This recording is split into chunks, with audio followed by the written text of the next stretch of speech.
Probably more now than ever before, we're looking for leaders to be accessible. Not only to tell the truth, to be transparent, but to be there, to be visible. This podcast provides a variety of helpful hints of how best we can be more authentic, more sincere in our interests of working with others and serving those around us.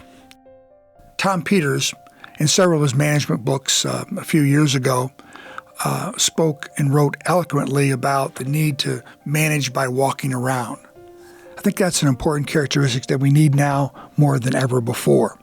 We're looking for our leaders to be there for us, to not only be visible, but to have the right energy and the right passion and listening to us in a lot of different ways. Jim McCain was our university president for 25 years during the 60s and 70s. He was president of Kansas State University when I was student body president. And he had an open door policy. Now think about this. In 1969, 1970, 71, when most college campuses have canceled their graduation ceremonies, ROTC presentations, anything to do with organized activities virtually was shut down. Not because of a pandemic, but because of disruptions, campus unrest, civil disobedience, protests against the war. Most college presidents were not trusted, were looking for ways to keep away from students, to distance themselves. Jim McCain, during that period of time, took a totally different approach. At this land-grant university, he put students first. He had an open-door policy that was legendary. Any student could come into his office and visit with him about anything. Food in the residence halls, the war. He made sure that they had an appointment and oftentimes would bump administrators and formal meetings so that he could meet with students that wanted to visit with their university president. That set a tone of accessibility. That set an opportunity for anyone of our university community to come and visit with their university president.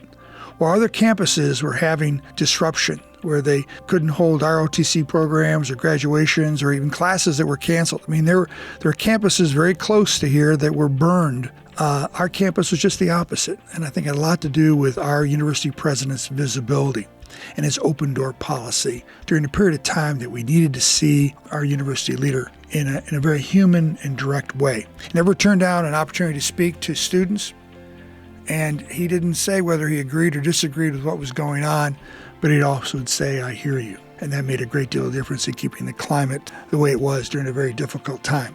Again, other college campuses were disrupted. Ours would not. Did we have protests? Yes, we did.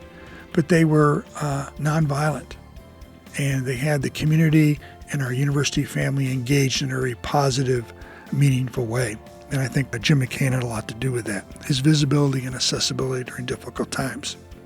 In May of 1970, Kent State had 4 tragic killings on their campus.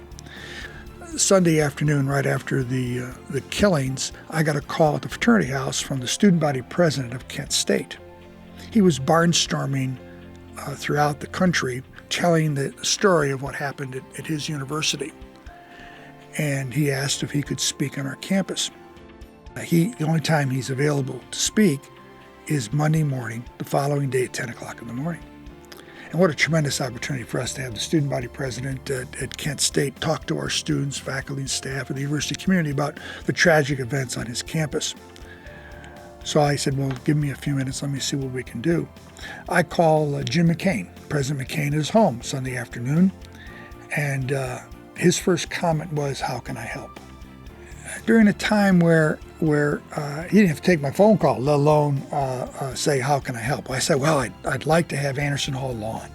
Before, it'd never been used before for a public event. I said, Anderson Hall lawn, I need a stage, I need a microphone. I said, we'll have all that ready for you. Go ahead and we'll do it. And I said, well, President, would you be willing to speak at the event? He says, absolutely, I'd be honored to. So President McCain introduced the student body president of K-State, and I introduced the student body president of Kent State in front of several thousand students, faculty, staff, university people to hear firsthand what happened on the Kent State campus. A tremendous opportunity for us to hear firsthand, but more importantly, it was a tribute to Jim McCain and his open style of leadership during some very difficult times in our university's history. we decided to begin a program where we would have lunch and breakfast and dinner with every single high school counselor in the state of Kansas at least once a year. Tremendous undertaking of our staff.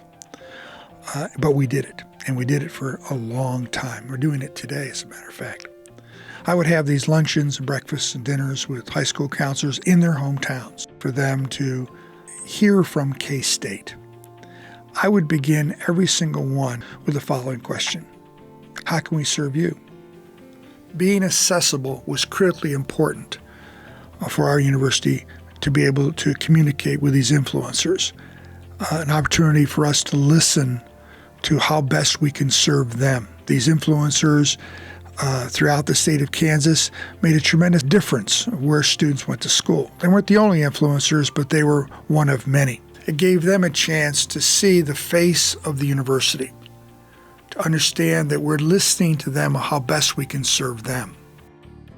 At football games throughout my tenure, I sit on the 10-yard line, row 34, and I've done that for several decades. And I enjoy being close to the action. But more importantly, I'm accessible. As Vice President Dean, there isn't a time, football game, win or lose, sunshine or blisterly cold weather, that a parent or a student or an alum doesn't come over to our seats and say something to me.